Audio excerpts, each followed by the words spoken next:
Hey guys, it's been a little while since the last one, but here's another vlog for you. Yay! My life got interesting again. We're heading back to Boston, unsurprisingly, but we're having a little something different today. I'm filming on my camera at the moment and will be switching to my cell phone for reasons I'm about to mention. So I'm meeting up with an old high school friend of mine, who I haven't seen in like 9 or 10 years, no big deal. And then after that we'll be heading down towards the Citizens Opera House because I'm going to go cash in my birthday present from Mom. So Mom, if you're watching this, thank you.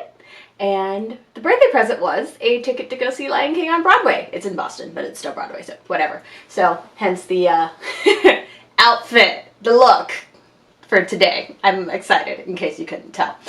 And yeah. So I'll be bringing you guys along with me, and I'm about to leave the apartment right now. You may notice the couch that I normally film the reaction videos from is right over here in this vicinity. Yep, that's where I normally am for those. And I'll see you guys in a couple of hours when I get to Alewife. We'll see how things go. So, hope you enjoy the video. Hey guys, so I'm now on the train in Alewife, and I've already had to reapply my lipstick once, so I'm honestly looking forward to having a better quality lipstick, which I've ordered from ColourPop, which should arrive soonish, so we'll see what happens. I mean, I like the color and all, but it just moves around on my face. I was snacking in the car, and I literally, from drinking green tea, had lipstick smears on my chin. And then I also had sunglasses on, which basically resulted in weird like marks going down my nose. So that was an experience. So learn something new every day. We're dreadfully late to meeting my friend because city traffic is not fun. And we weren't even in the city, we were just in the highway leading to the city, so joy. But we've changed our location, so we're going to be meeting at the Charles/MGH, I'm not sure what that stands for, stop, instead of me transferring to the Green Line and going to Copley. And we're going to be eating at a coffee shop, I guess, instead of an Italian place as originally planned. But you know, you make changes for when life happens. So I will introduce you guys to her when we get there. So, 1 second.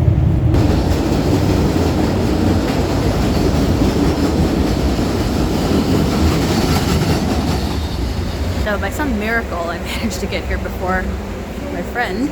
So we're just gonna hang out for a little bit until she gets here. And so, in the spirit of Lion King Broadway, which I will be seeing in a couple hours, this was the morning report. Gives you the long and the short. Every grunt, roar, and snort. Not a tail I distort on the morning report. And I am singing this in public, so there you go. Enjoy. She somehow escaped me and is outside. Hello. So good to see you. This is Mrinalini, everybody. We haven't seen each other. Has it been almost like 9-10 years, basically? Probably. It's right when we graduated. All right, fun. So where are we going for lunch exactly? So I thought we could go to a coffee shop and pick something up and then eat in the park. Cool. Sounds like a plan. Cool. So we're gonna do that, and yes. Hi.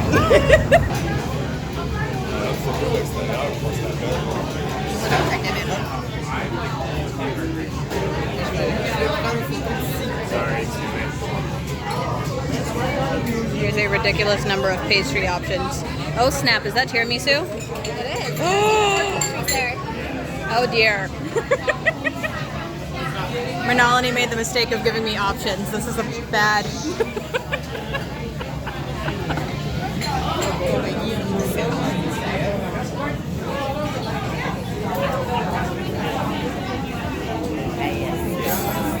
So just a fun note, this is where we lost Mrinalini to. She went for a high tea event, and I just discovered I was out there in the courtyard. Wow, that's scary. And this is where the high tea is happening. And Mrinalini is in there somewhere. I don't see Mrinalini, but yeah. There's high tea happening in there, which is kind of cool. Hey guys, so unfortunately, as I said, life happens and you have to make adjustments. And Mrinalini was off to an event at the Boston Public Library, and she basically just kind of had to go immediately because we were definitely behind schedule, and the walk to get to the library from where we were was definitely longer than either of us anticipated. So unfortunately, we are not at the park having lunch together. I'm eating lunch alone at the Boston Public Library. I'm in the courtyard area, which is actually kind of pretty. It's shaded, so it's very like chill and nice. The fountain is a little loud, but I'm looking forward to enjoying my lunch. And as you all know, I'm perfectly fine with eating alone, so it's all good. We're gonna tuck into this. I'll show you guys what I'm eating in just a second. It actually looks and smells fantastic. So Mrinalini, if you're watching this video, thank you for treating me to my lunch, and we should definitely hang out again. And let me show you my lunch. So the place that I got lunch is a place called Tate, which I guess is a chain here in Boston. And it looks like they have a lot of fusion type foods. So I ordered a shakshuka, and it comes with bread. And there's also pastries that are down there, which we'll partake in a little bit. Let me just pop this open. Okay, wow, this looks amazing. So this is the fall and winter shakshuka. I don't remember exactly what was in it, but it looked appetizing on the menu. And yeah, that is what's in my lunch. And it comes with this fantastic looking bread. I mean, like, still good, even after being carried around and walked around Boston for about 10 minutes. And that is my makeshift tripod. So you guys will be sitting right there.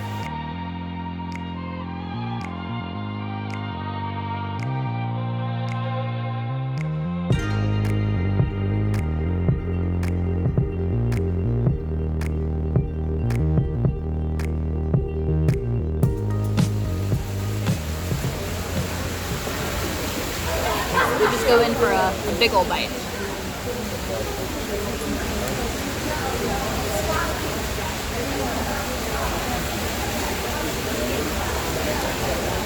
Basically seasonal greatness, which is what I was asking for, so I call this a win. This is actually really good. I'm gonna have to try more of these tate dishes. So thank you, Mrinalini, for introducing me.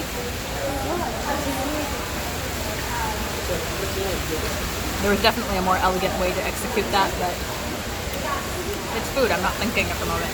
Maybe a fork. Fork would be a better idea. That's good. Alright, let's try the bread with this shakshuka.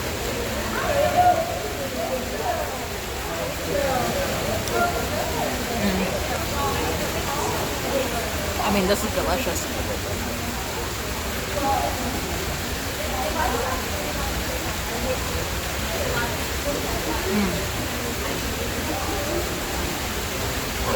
Alright, peeps, if you're coming to Boston to visit me, we're coming to, we're gonna have tate. It's official.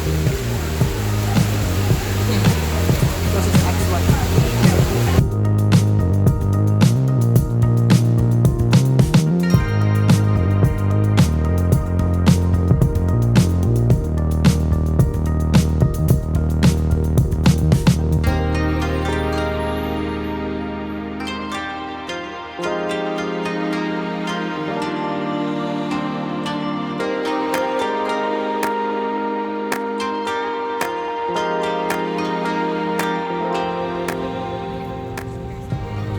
Just scroll, because we can.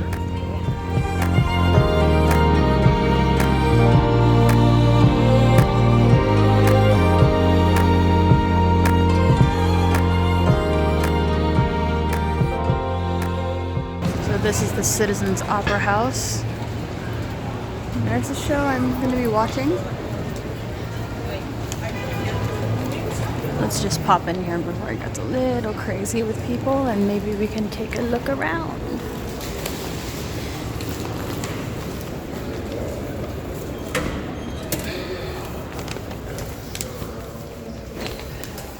Oh, this is cool.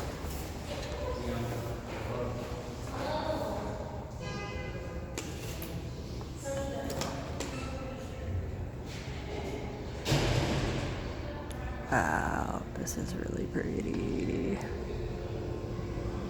So cool. Hey guys, it's about an hour before the show. I am making my way over to the Opera House at the moment. And it's been a okay day. Not as fun and fantastic as I was hoping, but you know, again, that's what life is. Sometimes it works, sometimes it doesn't. But, you know, I get to see Lion King. I got to see a high school friend for as short of a time as we did hang out, but, you know, I got to see her. And I cannot complain. So it's all good. And I'm walking over, as I said, to the Opera House. I went and got coffee just now because I was feeling like really sleepy for some reason. But I feel like maybe it was just, you know, evening nap time talking to me and calling my name. But then the fangirl in me was like, no, you're about to go see Lion King. Wake up, woman. And, yeah.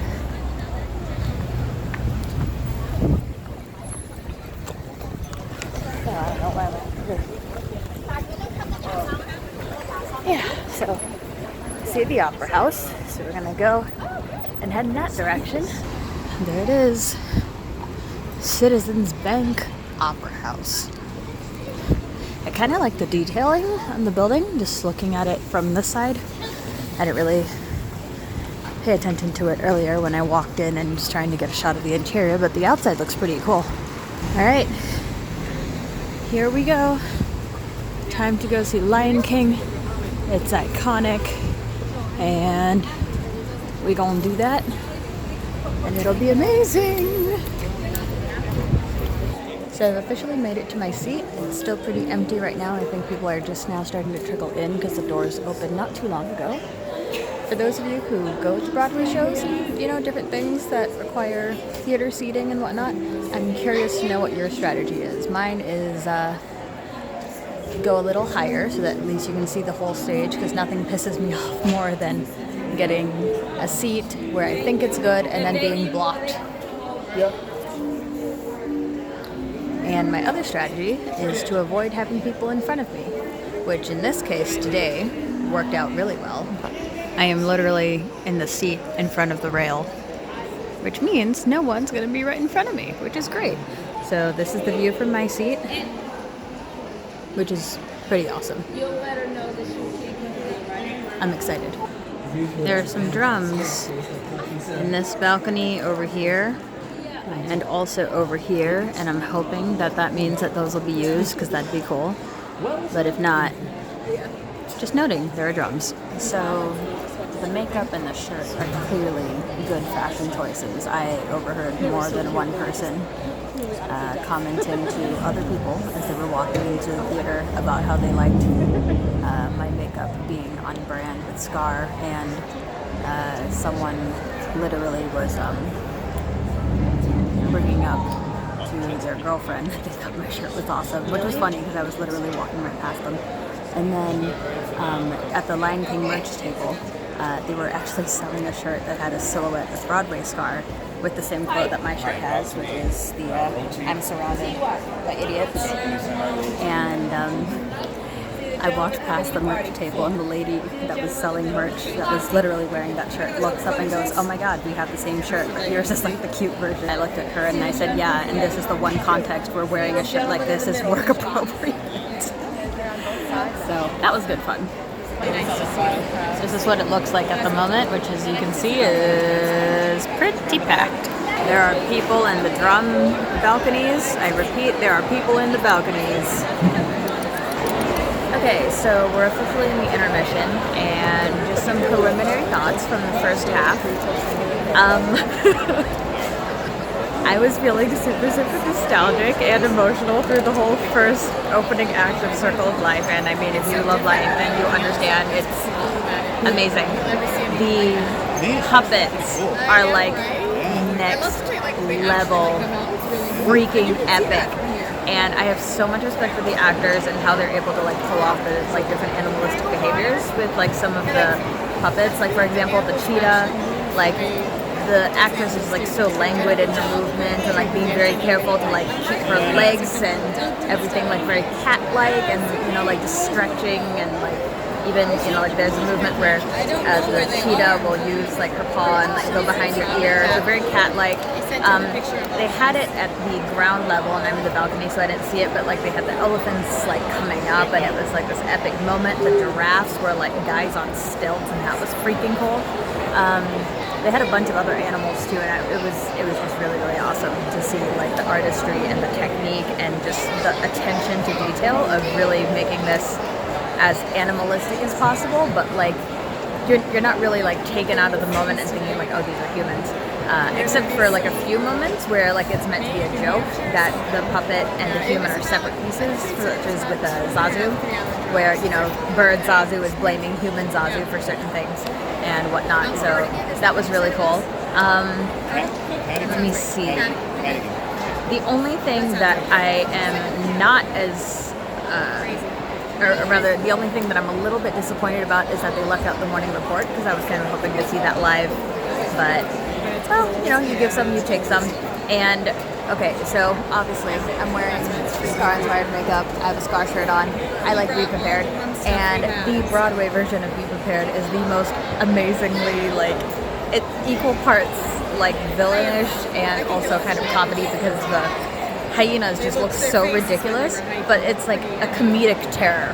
I don't know a better way to describe it, but it's amazing. Oh goodness, what else?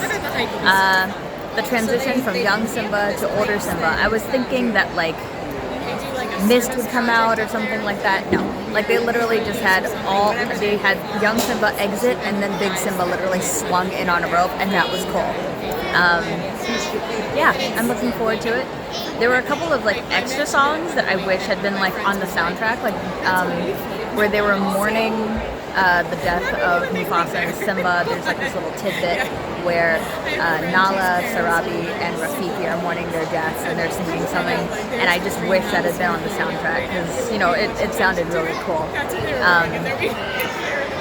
And of course, I basically wanted to cry during the Mufasa death scene, which, given the makeup look today, would have just ruined everything, so I was trying to control myself. But yes, so that is the part 1 of Lion King check-in at the intermission, and it's exciting. I am very happy to be here. So I'll check in again after the second part. So I'll see you in a second.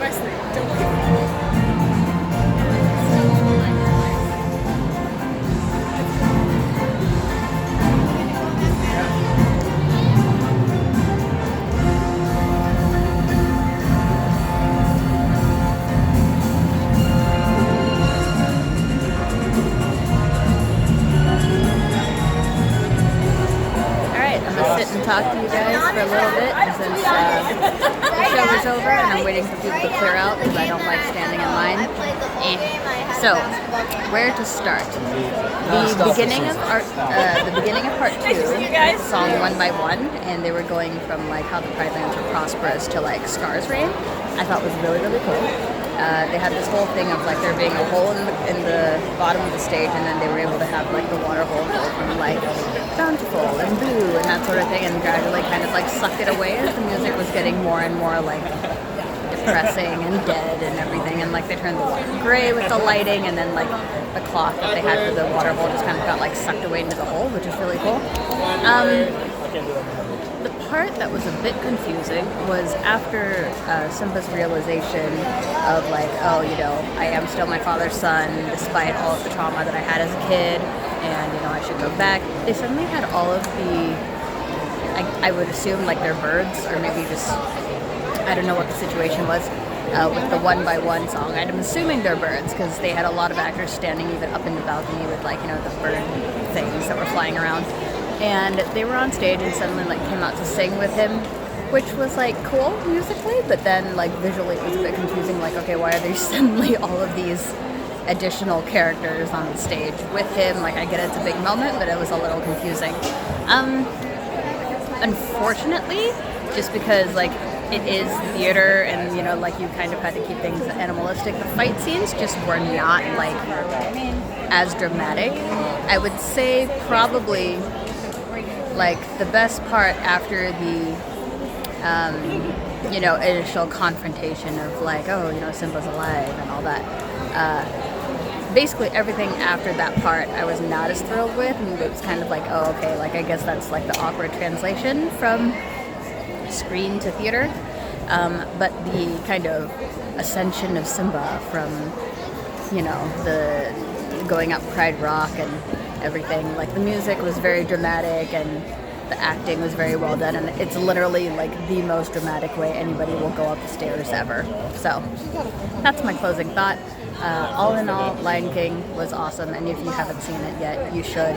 And I would say probably out of all of the Broadway shows that I've gone to thus far, this has been like the only one where I felt like every character's voice matched the character they were supposed to be playing. I've gone to a couple other Broadway shows for Disney Broadways, and while I like the show when I go, obviously, and I like the music and everything, there have been a couple times where I felt like the character, where I felt like the actress that had been chosen for the role didn't really fit the character as it was displayed in the Disney movie. Like, for example, I went to a production of Aladdin in St. Louis, and Jasmine just sounded a bit too cynical and jaded. You know, like, she sounded more like Meg from Hercules, as far as like the way her voice comes off versus how Jasmine comes off. When I went to go see Anastasia in St. Louis, there was a lot of mic issues, so like one of my favorite songs, Quartet in the Ballet, where it's supposed to be like this really dramatic, like pinnacle of all the emotions coming together for Anastasia, Dimitri, Gleb, and the Queen Dowager. Some of the mics weren't working, so like that the dramaticness of like the intensity of the harmonies was just lost because you couldn't hear 2 out of the 4, and the 2 that you could hear, Anastasia was definitely louder, so it sounded more like Anastasia with 1.5 backing singers, and that was a little disappointing. I was hoping for like a really intense quartet, and it didn't happen. With Beauty and the Beast, I can't remember what exactly. Maybe just because, like, I don't know. I don't know if you remember. No, actually, you know what? I was fine with Beauty and the Beast. That one had no problems. One small thought, because I just remembered about this. For the scene where it's called The Madness of Scar, and they don't have this in any of the movies, but essentially in Scar's, you know, attempt to become king and everything, he's essentially driven himself insane, and in his derangement, he decides that he needs a queen and that Nala will be that candidate. And I was a little disappointed just because, you know, I am a Scar fan from, you know, just the depth of his character. I really liked that the Broadway version had given him like another layer where he really actually like goes mad, and the song Madness of Scar really portrays that well, because he has this whole like scene where he's supposed to be arguing with himself and like whether is he the king, is he not the king, he's okay, he's not okay, so on and so forth, and they cut that out entirely, which I'm not sure if that's like a time constraint thing or if it's just a decision that they made, but I actually kind of wanted to see that scene, and I was a little bummed out that that did not happen. But all in all, fantastic, and you should go see Lion King. Someone in front of me in line here as we're exiting just reminded me of something. So in the movie, when Zazu was locked up in the cage, and he's like, oh, nobody knows the troubles I see. You know, Scar asks him to sing, you know, something a little more bouncy. And he goes, I've got a bubbly bunch of coconuts, tiddly tiddly, there they are. And then there's another part, I think he goes, it's a small world after all. The cast today made it a little more relevant. And when he said, sing something with a little more bounce to it, Zazu broke out with, let it go. And when Scar said, no, anything but that, the audience kind of died. So that was greatly amusing. I'm going to head out. You probably won't be able to see much because it'll be dark outside. And I'm kind of trying to, wow, this looks like increasingly creepy as it gets darker on my face. I'm going to be headed home. Or, wow, I'm appreciating the light on my face Oh, nope, suddenly it's done. It's done. I thought it was cool with the dark one. Oh, you know what? Maybe in the spirit of Scar, we'll just stay up here. Hold on. Let's see. Alright. We're gonna do this in full villain mode. Thank you guys so much for watching. If you like this video, please give it a like and subscribe. Comment below with your favorite Lion King scene, whether from the first movie, second movie, the 1.5 movie, the live action or CGI version, or the Broadway. And we can chat about it. And I'll catch you guys later. Bye!